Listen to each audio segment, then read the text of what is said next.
spoken a number of times on the phone, done stories about Chillout, and I mean, you know, he's still in there, you know, with a calling, I guess, that maybe was very popular a few years ago, and kind of, you know, as these things go, people move on to other causes, but apparently Ray has not just moved on, he's still in there helping veterans. I think this guy.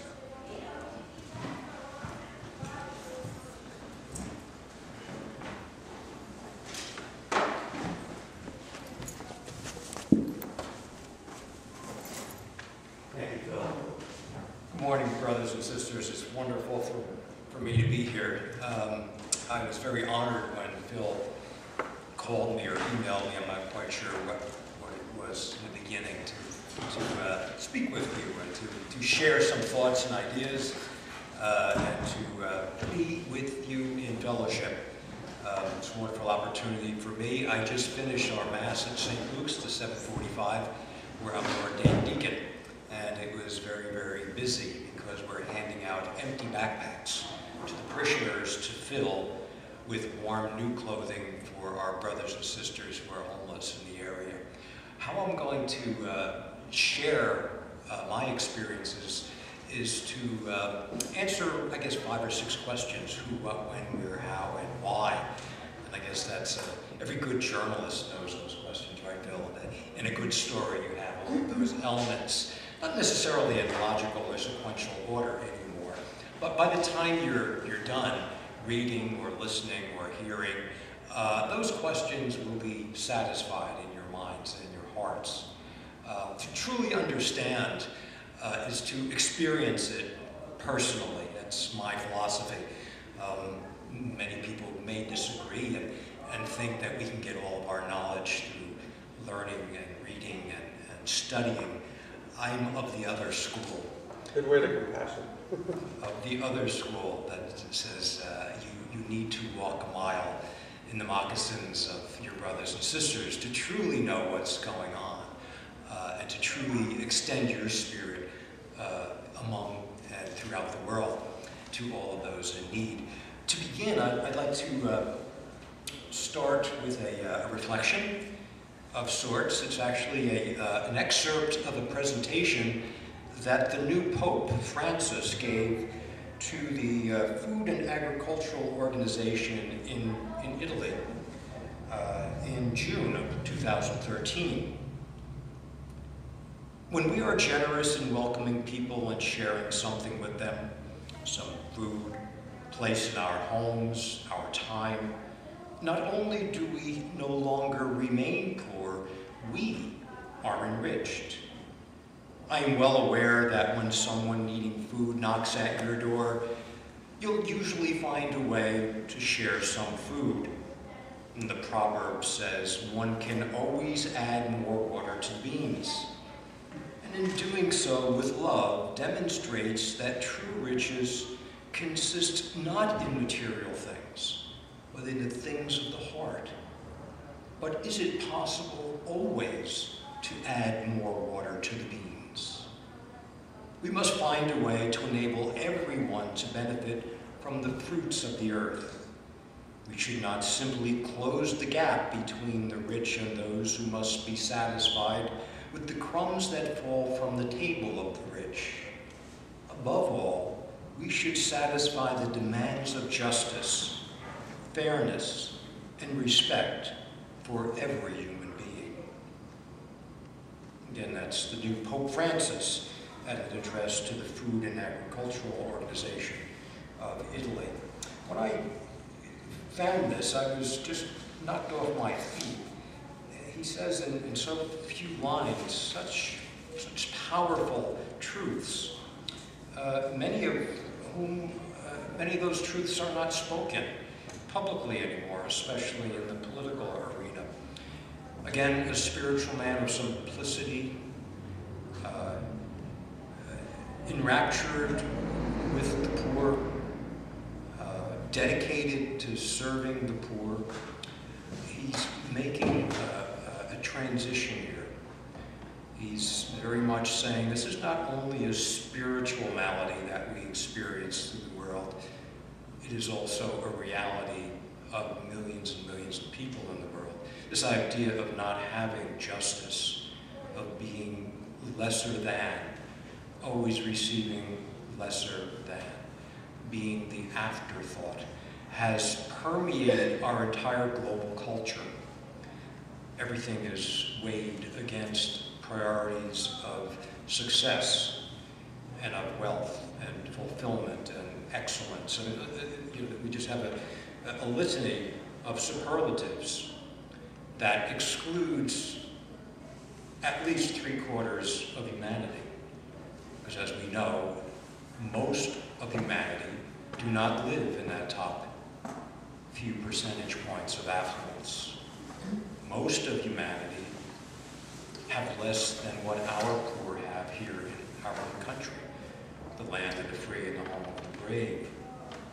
So to refocus and to say publicly, as a man of faith, with a tremendous following, we have to admit, is very, very enlightening to me personally, and I think encouraging to all of us that we have a supporter, we have a voice, a very, very honored and revered voice now, for the first time in decades and decades and decades, that are making the connection between not only believing in a spiritual truth, but living the behaviors that are resultant from that belief. In theology, they say from orthodoxy to orthopraxy, from believing to practicing. Orthodoxy and orthopraxy is the single coin with two polar sides, 180-degree sides.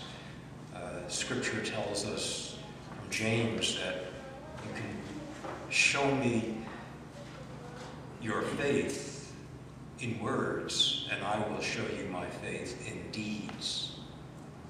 I will show you how I take my faith and live it. I want to talk a little bit about some of the poor that we have here, right in our neighborhoods.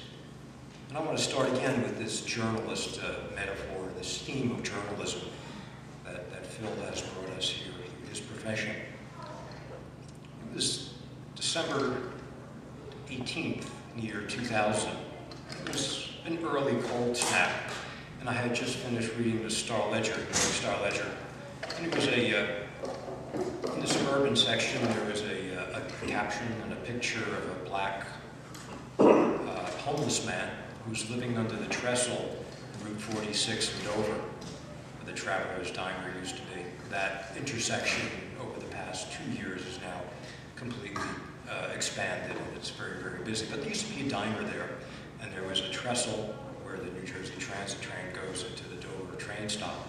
And under that trestle, the story said that there was a black homeless veteran who was highly decorated from the Viet Nam era, from Georgia, and this very mysterious malady came upon him that caused his entire normal life to begin to disintegrate. Trouble in concentrating, trouble with memory, impulse control. Bridges began to be burnt, connections of friends and relatives and even family began to be taxed to the limit. So the doors were closed for him on a regular basis, and he was very, very confused, disoriented, lost his job, lost all of his friends, and through a circuitous route found his way up to New Jersey to live with some friends in Dover. The brotherhood and sisterhood of military veterans is very strong. Their experiences under fire in the most extreme circumstances imprint this very, very deep, soulful memory, so that they respect each other with awe and reverence, unknown to any other relationship. He found a band of brothers from the Vietnam era who also were experiencing his mysterious malady, disorientation, loss of ability to do normal tasks, confusion,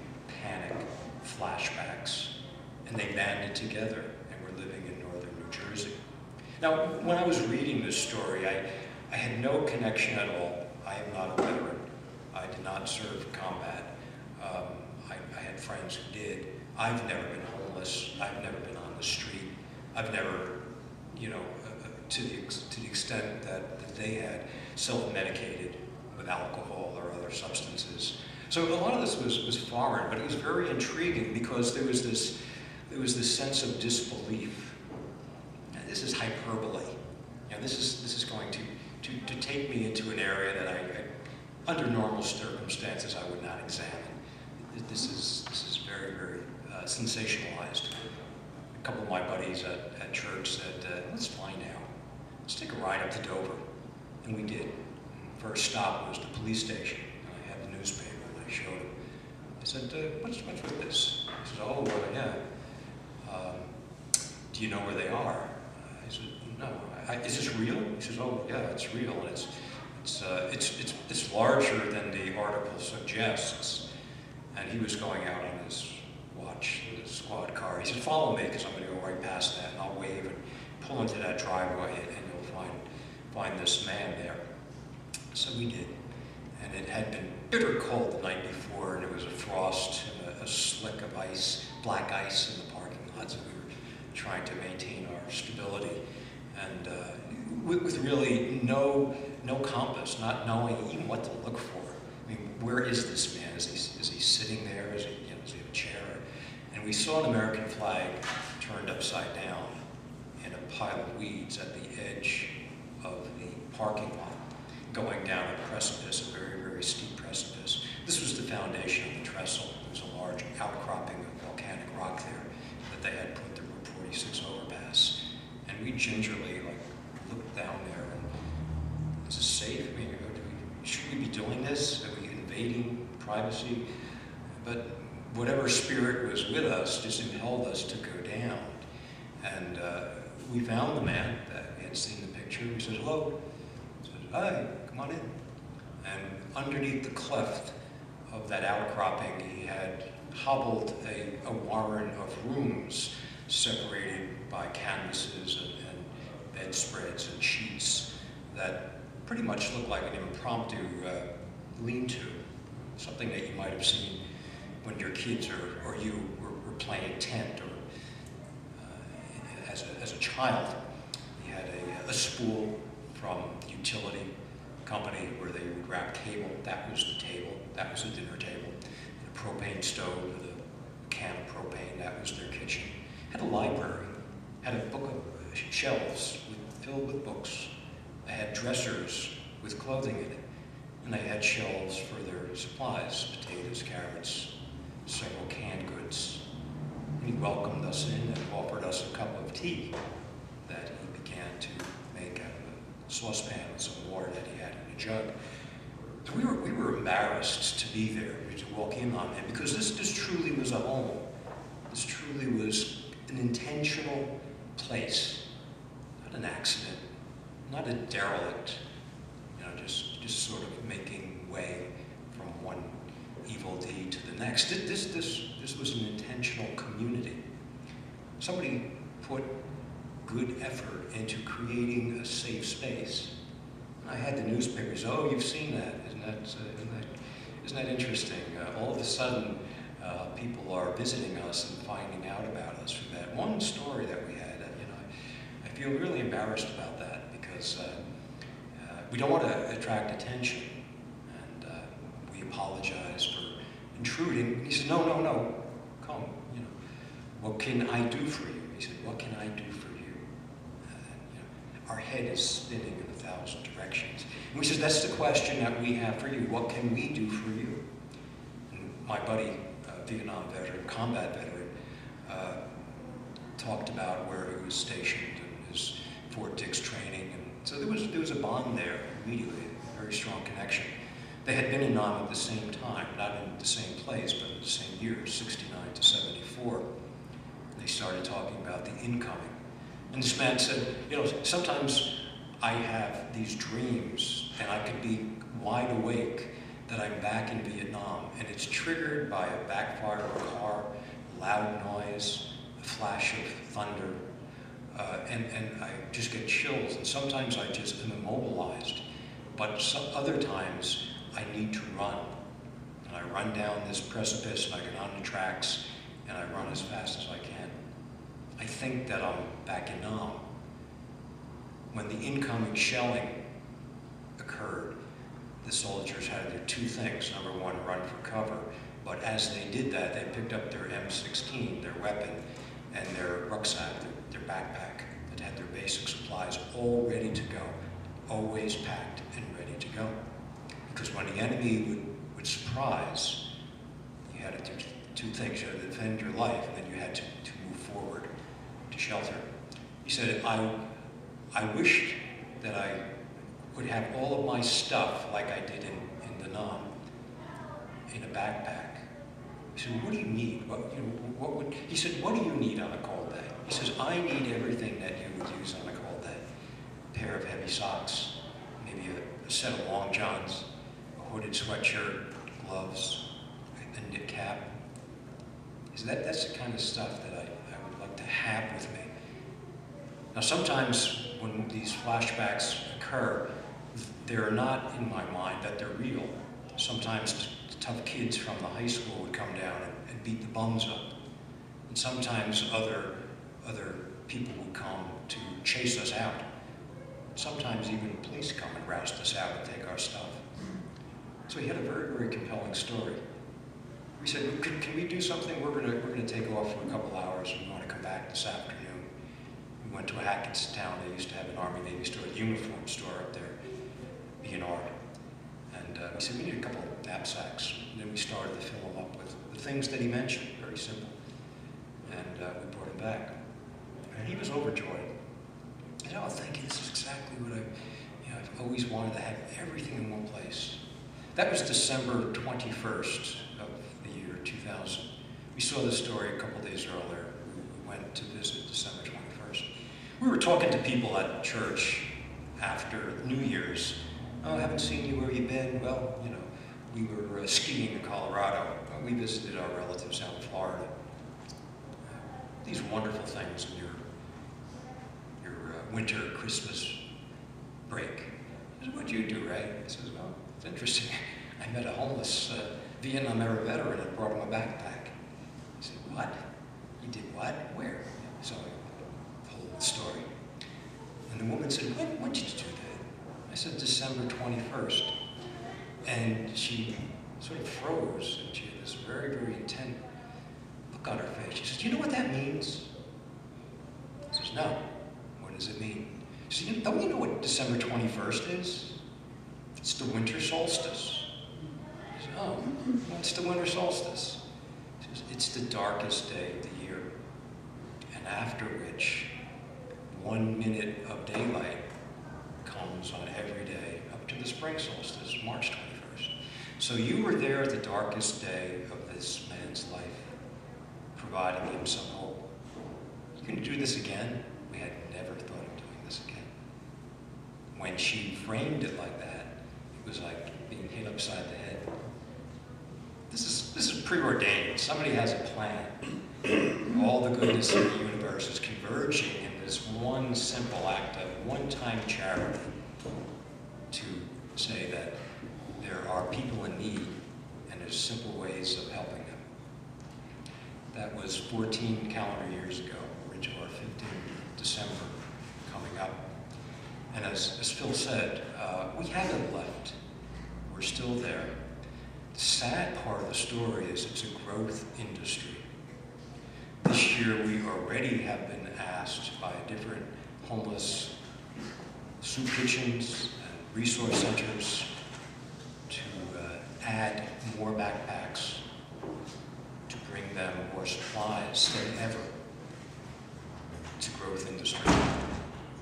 The largest single group of homeless people that we see when we go out on a regular basis is, unfortunately, the homeless veteran. These guys used to be in their 60s from the Viet Nam era. They are, unfortunately, dying off. We still see them. They take care of the younger guys from the Gulf War, from Afghanistan and We see men and women in their 20s who are homeless with full-blown PTSD. We have a website. About 6 weeks ago, we got a hit on the website. Can we do a street sweep in Elmwood Park in a certain neighborhood to find an Afghani veteran, age 26, who was separated from the Army in January of 2013 at Fort Dix, never made his way home. He lives in Nebraska. This man has been homeless since January of 2013, finding his way up to another buddy in Elmwood Park, who's already with his family and doing well. He had dug a series of foxholes in the back of a municipal lot in Elmwood Park near the Passaic River, and had been defending it as if he were still in Afghanistan. He still thinks he's in country. His PTSD is so disorienting that he doesn't know that he's in Elmwood Park, New Jersey. Everything he does on a daily basis, goes to a soup kitchen, goes to a place to get used clothing, is just rote, it's just mechanical. His mind and his spirit are so broken that he's still reliving the trauma of his experience in Afghanistan, and he's homeless. We were happy to find him rather quickly, got him to the East Orange VA hospital, had him admitted to emergency, and they acknowledged this guy is very, very fragile and very borderline. Admitted him to the PTSD examination ward at the top, put him in for several days, did a full workup. He's now receiving probably the best treatment he could get here in New Jersey at the VA hospital in Lyons, at the PTSD treatment unit. He's doing very, very well. He's under his required medication. He's socializing well. So his prognosis is very, very positive.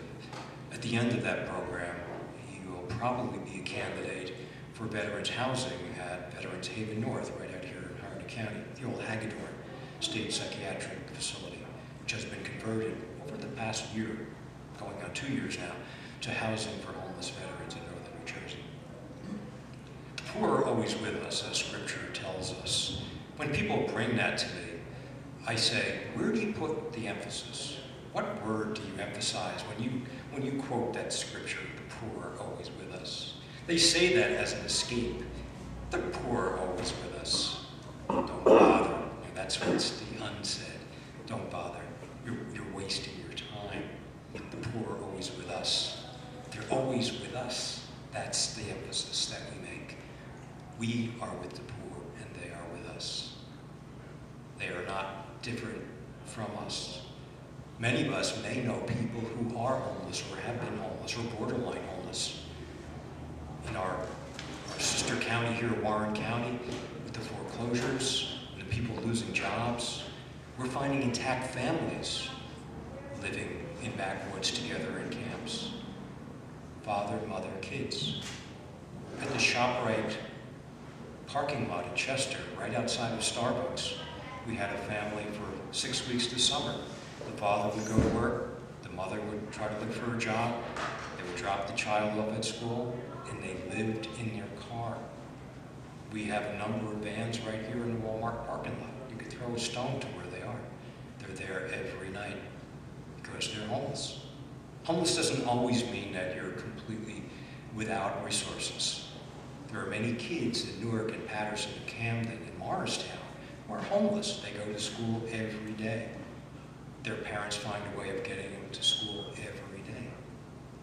New York City probably has the largest population of children who are homeless in the country. More than 50,000 individual children who are homeless, living in homeless shelters, in their cars, with friends. Homelessness is a continuum, as we know. It goes from staying with a friend because you don't have your own place, they call it couch surfing, to other options. Probably the most devastatingly degrading option is to spend any time in a shelter, a public shelter. What's so wrong with that? Well, you can't stay there forever. You have a certain few days a year that you're eligible. So you, as a homeless person, need to say, this is my worst night. I need to get off the street. You may be right, you may be wrong. 5 o'clock in the morning, you go down for breakfast, and then you're out on the street, and then you stand in line again from 3 o'clock until 5 o'clock, hoping to get a slot for another cot at the homeless shelter. Homeless shelters are not a solution. They're a transition. Solutions are permanent housing, affordable housing. The things that the Pope began to expose here, this idea of justice for everyone, for those who don't have the means, or those who are beginning for the first time to lose their means of sustenance in the world. Most of the men coming back from theater in Afghanistan and Iraq, thank God, do not become homeless, but 20% do. Within the next 5 years, 1 million veterans will separate from the Army and the other services and wind up in the North Jersey, Pennsylvania corridor. 1 million. 1 million. We need to be vigilant and ready for the fallout and the repercussions. There are no jobs to be had from Stroudsburg to Scranton, up and down to Delaware, from Pike County to Monroe County. There is just nothing. We opened a branch of Operation Chillout in Stroudsburg. We've been serving them for the past year. Just came back yesterday from a wonderful event to honor veterans for Veterans Day, to offer services. So at least it's on the tongues of people now. It's in the short-term memory. So we know that the homeless person is not the drug-taking, alcohol-swilling ne'er-do-well who, because of his own failings morally and behaviorally, wind up there. Yeah, there's a percentage of that. That's a truism. The poor are always with us. But more likely, the homeless person you're going to find, 1 in 5, will have been a military veteran. 1 in 5, that's 20%. That they came from intact homes, that they did have a job before they became homeless, that they did have a family before it separated, that they were connected socially to friends before their situation deteriorated to the extent that the society does not have a remedy for them. We have a man that we've been seeing for 7 years. Call him Big John because he's big. His name is John. Big John was a Viet Nam era veteran, had served his 13 months in theater, came back and spent some time in California, was a roadie for the Beach Boys, knows all of them by name, knew the first generation of the band, has letters to prove it and pictures with them, and he had a great musical career. Finally came back to New Jersey and got married, lives in the town that he grew up. He's a firefighter, worked in a couple of the big box stores doing security and warehousing and things like that. He had a great relationship with his company that when he did get a call to respond to a fire, they would let him go. And that came one night in the fall, and he left work, went to the department, picked up the truck. He saw the board where they had the address. There's something wrong with that. Gets in the truck, they get to the fire. There's a picture of him in the Daily Record posing with a bunch of other guys, this Victorian house just completely engulfed in flame. That was his house. His wife and his daughter died in that fire. His PTSD went in immediately. He wound up in Greystone for 9 months, and when he was no longer considered a threat to himself or others, was put on the short bus and left off at the mall in Morristown. Eventually made his way back to Dover. We see John every winter, every summer. If you go to Morristown, where he now has Section 8 housing, he's regressed to, I would say, maybe a 7 or 8 year old mentality. He's the sweetest, most gentle person you could imagine meeting. He welcomes you as a developmentally disabled child would, with hugs. His adult context is lost in his severe PTSD. His PTSD came from his wife and daughter burning to death in his own home because of a fire.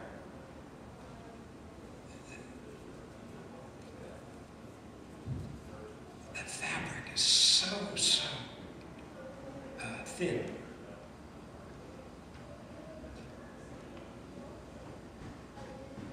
That's why we're here. That's why we see each other as brothers and sisters. If that can be torn like that, and a life lost completely, how much do we share with somebody like Big John? We have jobs, we have families, we do work on our houses. Just through the grace of God and the chance of all possibilities, could this happen to us? The homeless are just like everyone you know. Homelessness is not a deficit, it is not a curse, it is an economic tragedy. There is no case to maintain a full subculture of communities of homeless people throughout this country. It's a national disaster from our point of view, from my personal point of view. It's a tragedy. It's a disgrace. The more that we know of how to prevent homelessness, the further are we from doing it. We have referrals in Newton from agencies that say we can no longer continue to support this family. After this weekend, they will be homeless. What can you do? What can we do? We bring homeless people from the street to the attention of the agencies to care for them. I got a call a week ago from the woman who was the manager of the suicide prevention unit at the VA hospital in East Orange. A Marine woman with a child is becoming homeless because her PTSD is so extreme that she's pre-suicidal. She's in outpatient therapy at the hospital. Well, she's probably decided in her heart of hearts that she needs to die and that she will do the deed, and has stopped coming in. And she has placed her daughter with friends, that they're anticipating her suicide because of the disconnect, because the relationships can't be maintained, her rampant paranoia. They asked us to come and pick up her meager sticks of furniture and put them into temporary storage, because they're anticipating that there's nothing they can do for her anymore. And one day they're going to find her dead. Homeless people have multiple challenges that we just dream of in our worst nightmare. They're all around us, but there are things that we can do. Operation Chillout is a volunteer coalition. We've been together, as you know, for 15 years now. We used to have one campaign, and that's to fill a backpack with some warm new clothing. I got the one I have here. We had a man in Hackensack that we were supporting in the winter who had been frostbitten. He lives under the Route 80 overpass by the Hackensack River. There's a little encampment there of veterans and non-veterans who live there. And then they walk down and back of the sheriff's department, and back of the jail, and they go to a soup kitchen. And then they meet their fellows and then wind off in the evening back there. So this guy, his name was Johnny, not John, not Big John, Johnny. He was a Viet Nam era veteran. He got severely frostbitten on his face, on his cheekbones, on his fingers, and on his toes. And that began to get infected in the spring. He had a very warm early spring that year, and he was scheduled for Hackensack University Medical Center for basically what they did is they just filed off the dead skin, and it would heal over with a heavy scab, and that would be it. But the feet didn't. The feet got bad, and they turned black, and he was discovered to have pretty deep diabetes and neuropathy. He didn't even feel the pain that he should have been feeling in his feet. And they scheduled him for amputation of his feet from his ankle bone down. And they gave him antibiotics to take care of any bacterial infections that he would have prior to surgery. Very normal treatment plan. And he had these antibiotics, and he was living under the trestle. And when we went to pick him up the morning of the surgery to get him there, he never showed up. So two of our advanced team ran up there and found him dead. He didn't survive. The reason he didn't survive was the sepsis that had gone through his system in combination with the heavy medication was being flushed out. He didn't have any water. It was hot. He was dehydrated. From that moment on, we established a summer outreach for homeless people, consist of cases of bottled water, sunscreen, sunglasses, bug spray for those who are still doing some rough sleeping in the outdoors. We've saved numerous lives just in that one instance. So Johnny, who is now with us in spirit only, has opened up a new way of helping homeless people in the warmer months. As you can hear, none of this is extraordinary, costly, or extravagant. This is simple stuff.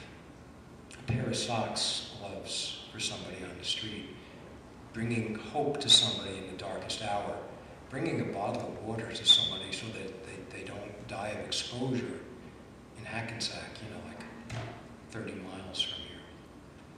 There are things that we can do when we have that focus that the poor are always with us, and reciprocally we are always with them.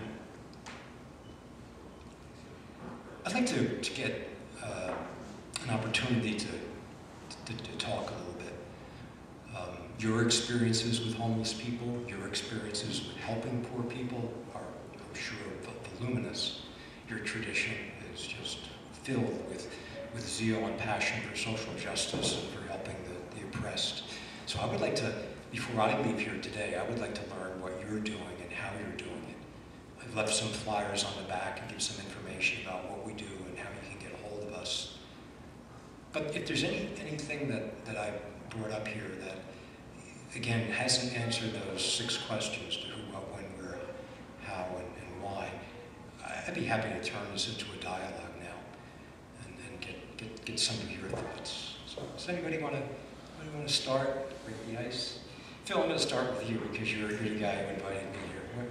What thought are you holding on to now that we can share? Well, what's the status of that population in Dover? Are they still there? They're still there.